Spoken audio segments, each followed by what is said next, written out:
Fort Laramie.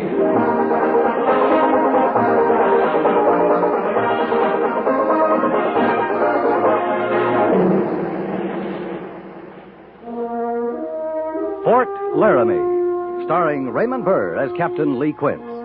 Specially transcribed tales of the dark and tragic ground of the wild frontier. The saga of fighting men who rode the rim of empire. And the dramatic story of Lee Quince, Captain of Cavalry.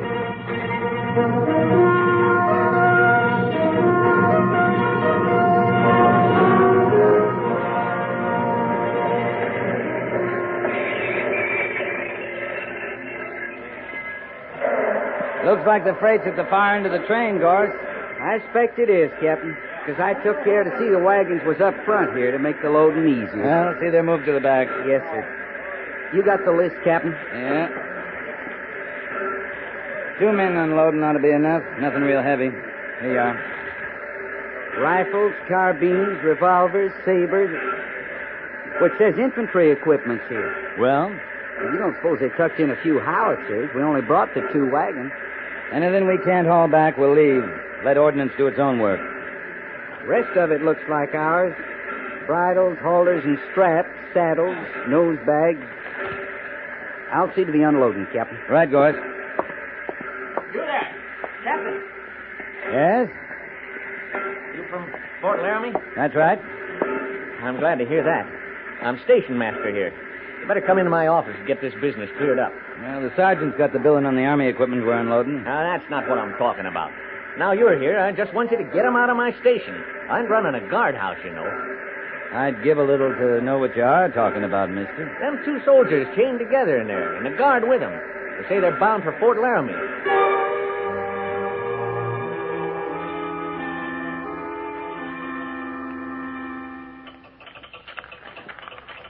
Private Medford and Private Stringer, that right? That's right, sir.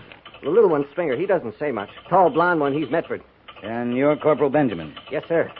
Well, their orders say Fort Laramie clear enough.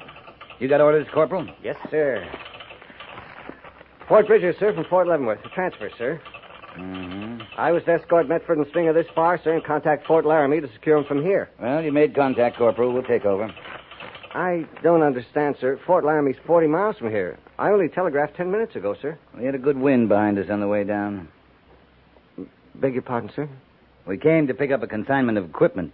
Left Fort Laramie yesterday. Oh, well, then, what you said about the wind behind you... Was a bald-faced lie, Corporal. Yes, sir. The captain displays a fine touch of humor. You mustn't encourage me, Corporal. Now, you better arrange for your transportation to Fort Bridger. Good luck. Thank you, sir. Good luck to you, sir.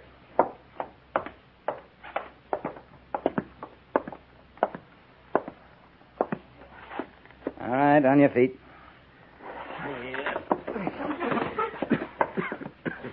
Private Stringer? Yeah, How's that? that's me, Stringer. You stationed at Fort Leavenworth? I was took there. They gave me this uniform, this tall one next to me, a length of chain, then they put me on the railroad. You're a recruit, then? If that means that I join up of my own free will, no.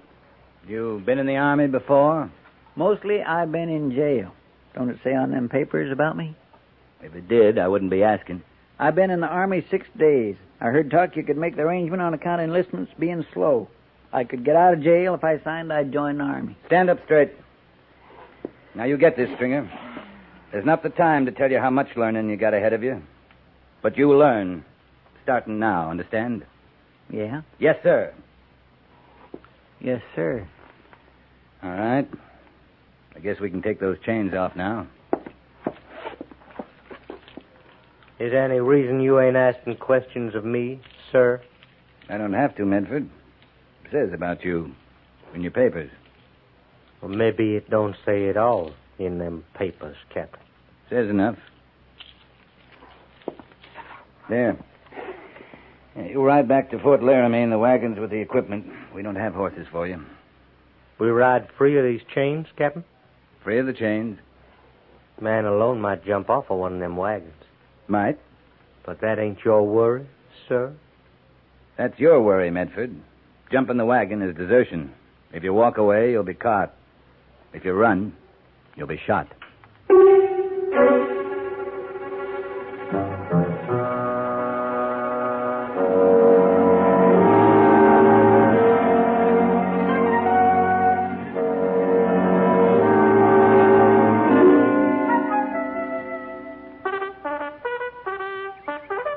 All right, Sergeant, dismiss him.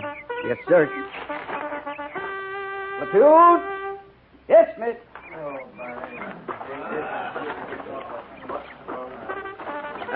Captain, Yes, Sergeant? I'll see the wagons is unloaded. Well, pick what men you need, then take the wagons to the wheelwright. Tell him if he can't fix them proper, to burn them. Right, Captain. About the new men. What about them? Are they assigned to B Company, sir? They're not assigned anywhere yet, Gorse. We could sure use them, Captain, starting right now with the unloading of the equipment. They'll have to be assigned first. Well, that'll take most of the rest of the day, Captain. There ain't more than an hour's work. Get someone else to do it, Gorse. Yes, sir. There's a reason, Captain, you don't want Stringer and Medford to help? Yeah? Reasons like you'll be unloading rifles and carbines and 50,000 rounds of ammunition. I guess when you want to tell me the rest of that story, you will. And there'll be a right time, Gorse. Yes, sir.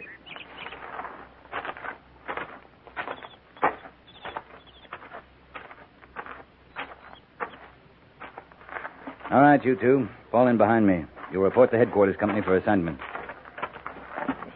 All right if I ask a question, mister? Captain? What is it?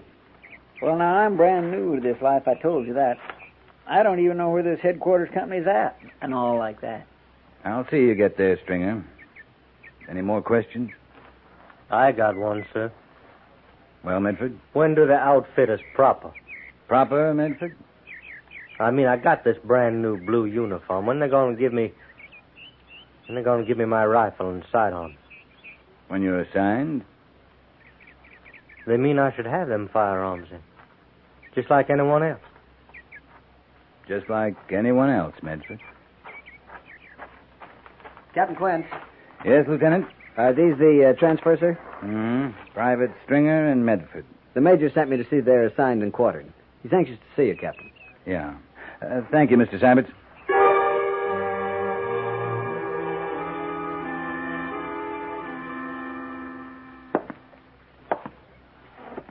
Corporal Benjamin's telegram wasn't quite clear, Captain.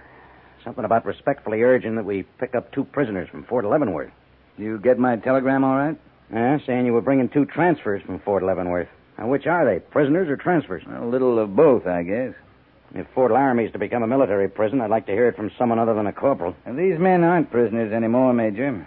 For some reason, they sent them as far as Cheyenne under Corporal Benjamin's guard. You got their papers? They're at headquarters company, but I read them. Stringer, they let him out of a civilian jail if he'd promised he'd join the Army. Oh, under that plan to make up for slow enlistments. I read about it when the order came through a couple of months ago. I decided to face that problem when it came up. It's come up, Major. Any idea what he was serving time for? Oh, he gave me the idea. He's made a career for himself being in prison. I didn't ask about specific crimes. I know this. He's never been in the Army. We can fix that part. The other one, he from prison, too? Yeah. Camp Butler first, then Camp Douglas. You're talking about military prisons, Captain? Union Army prisons for Confederate captives. Private Lacey Medford. He's our first galvanized Yankee, Major. Galvanized Yankee? Never heard that term.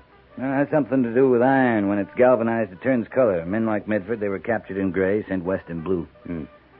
Well, like you say, Lee, this is a new problem for us. Well, it might not be a problem. Oh, but it seems likely enough. Most of your men fought in the Union Army. That war's long over. Not in men's minds, Lee.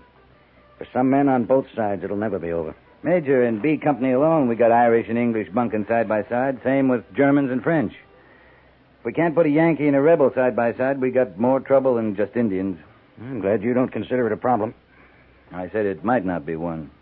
When it is, if it is, I'll treat it as a problem. Fair enough? Fair enough.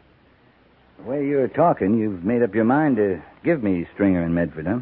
B Company's got fewer men than the rest. Any objections? No, not from me. You like challenges, don't you, Lee? You keep telling me I do. Well, I hope Medford won't be a problem. But if he is, I'll feel better knowing he's your problem. Thanks. What's your impression of him, right off? Right off, I'd say he's awful anxious to get his own rifle and sidearms. Till I know better, I'm going to figure he's itching to get himself an Indian.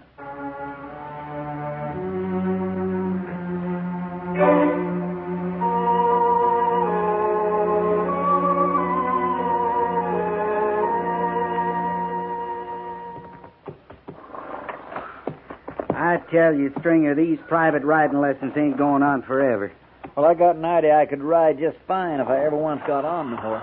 Well, you're no young'un. How you been getting around without learning the first thing about mounting? I ain't been getting around, Sergeant. There's been no call for it. Will you just sit where you come from? Sit or laid down. You don't know nothing about me?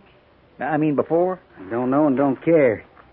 But you're sure looking more like infantry to me every minute.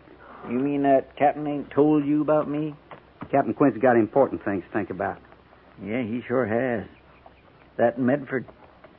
I was captain, I'd think about him a lot. Never mind about Medford. He can mount and ride and dismount with the best of them. He oughta. He was in the dirty yellow rebel cavalry. Stand a horse. You don't care about that? You want a stinking rebel in your army? Now, you listen good to me, Stringer. I got a guardhouse with a fine view of the Laramie River down there. Any more talk out of you, send you right there. Well, I feel a sight safer in the guardhouse. I ain't been a month out of jail since I was 10. Well, you just talked yourself right back in again, Stringer. All right. Fine. Can I talk free about Medford now? You got anything to say, you say it to me and nobody else, you understand? Well, you ain't thinking this is no secret. About him being a lousy rebel. Why, he tells everybody in earshot. You know, he's proud of it, right proud. That's his business.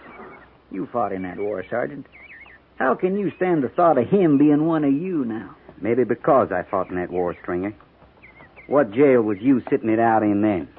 You think more of him than me? You're in for a lot of things you won't understand, Stringer. You can think 'em over in the guardhouse. I ain't gonna think nothing over. But here's something you can think over, Sergeant. That yellow rebel's got himself a lot of guns, all kinds, rifles to pistols and back again. Think it over. See if you rest easy on it.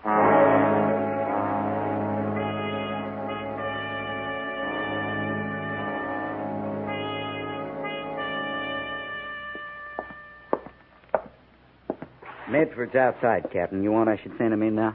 In a minute, Gorse. How far has all this gone? Can you tell? It's all over. About him being in the Confederate cavalry. About how he was took prisoner, sent out here now. This thing about the guns, I hear that all through the quarters, too. You seen the gun? No, sir. I checked ordnance in stores. Everything's accounted for. Ammunition, rifles, carbines, revolvers. Well, he claims he brought them all in with him. The men say that. In a haversack and saddlebag? I'm just telling you what the men say, Captain. You said we was going out in a few days. You figuring to take him along? That'll be up to him, Gorse. Yes, sir. You can send him in now. Right, Captain. Medford, Captain Quint will see you now.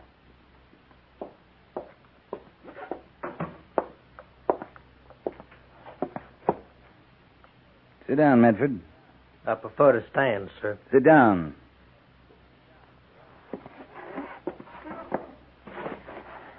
You got any complaints on your treatment here? I want to hear about them now. I got a complaint. I'm here. But I can't do much about that, Medford. Neither can I. I want free to choose. If you were free, what would you do? Go back home? There ain't no home. There ain't nobody. Men like you saw to that.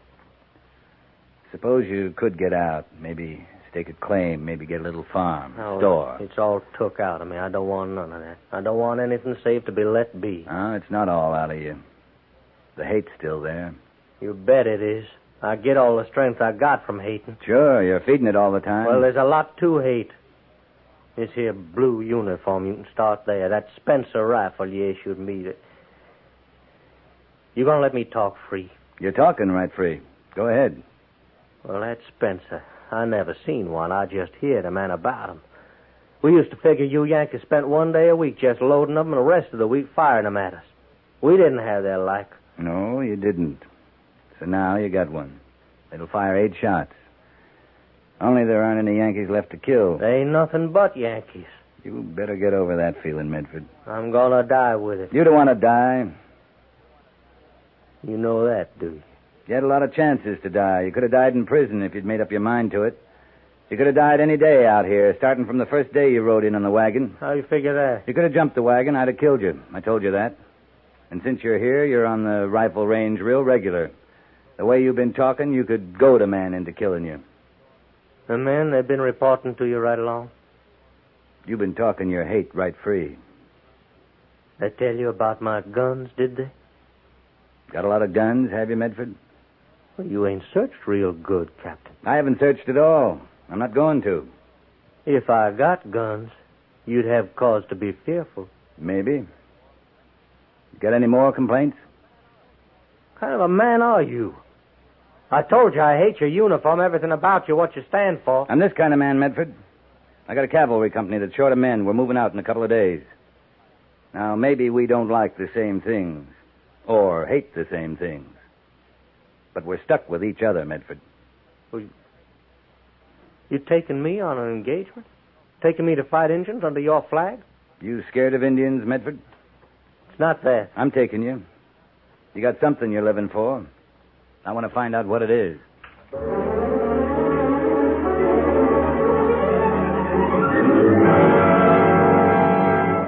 We're strung out about as thin as we can be, Captain. Well, the longer they think we can hold them down there, the better. I don't think we'll be able to fool them long. Got us outnumbered. 2-1, anyway. Sure have, Mr. Sybert. Our horses still secure? Behind the top of the rise, yes, sir. If those Indians are smart, they'll circle us. There's enough of them to do it. Have you thought about retreat, Captain? I thought of nothing else since we got boxed in. We'll retreat when we can, Mr. Sybert. If we can. Captain, sir. Medford? Captain, can you see their horses from here? There must be a couple hundred of them. The ones they stole, caught in the ravine down there? Yes, sir. What about them? We stampeded those horses. Them engines would clear out of here in no time. We'd have to ride a charge down there to stampede them. That's suicide, Medford. They'd pick us off one by one as we rode So down. ain't that our only chance, Captain? Getting killed's not the chance we're looking for. Yeah, but, Captain, this noise... Get back to your position, Medford. Now.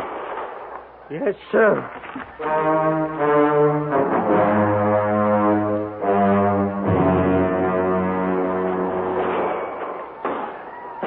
Hold your fire, men. Hold your fire. I brought your mount, Captain. You saw what he did. Yeah. Yeah, I'm going down there, Mr. Sybert. He might still be alive.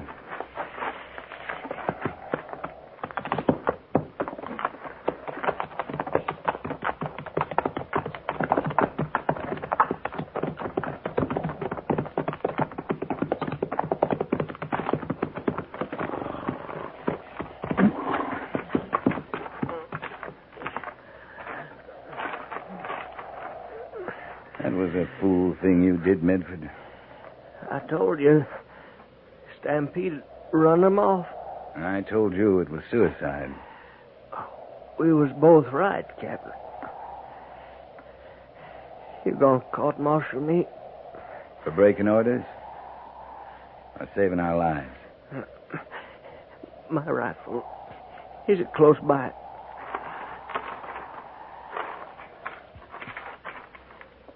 You want to use it, Medford? Just you look at it, Captain. Brass mounting? Your old Enfield, huh? I carried that at Brandy Station, along with an old flintlock and a German musket. Good rifle, Enfield.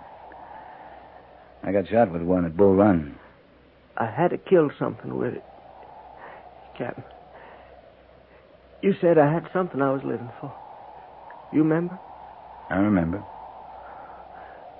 One decent thing.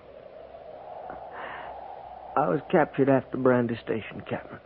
They caught me running away. Deserted. I had to do one decent thing.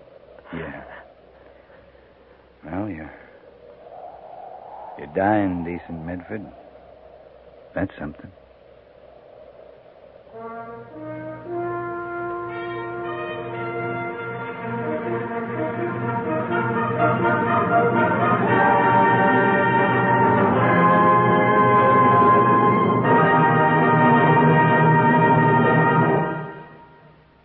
Fort Laramie is produced and directed by Norman MacDonald and stars Raymond Burr as Lee Quince, Captain of Cavalry, with Vic Perrin as Sergeant Gorse.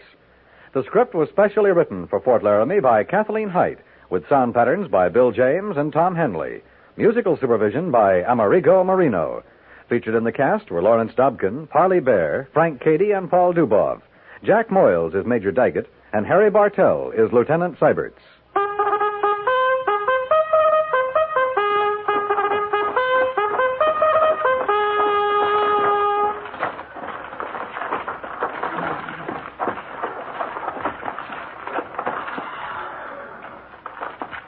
Company, attention!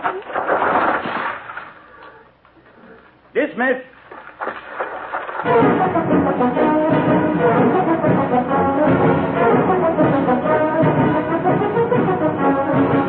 Next week, another transcribed story of the Northwest frontier and the troopers who fought under Lee Quince, Captain of Cavalry.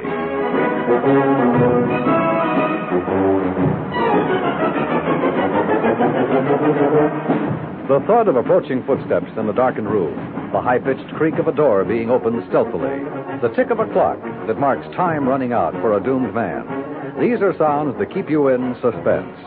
Connoisseurs of crime stories listen to Suspense Tuesday nights on CBS Radio because Suspense specializes in offbeat drama that makes the hair rise and the heart beat faster. Listen Tuesday night on most of these same stations for another taut, spine-tingling story of suspense.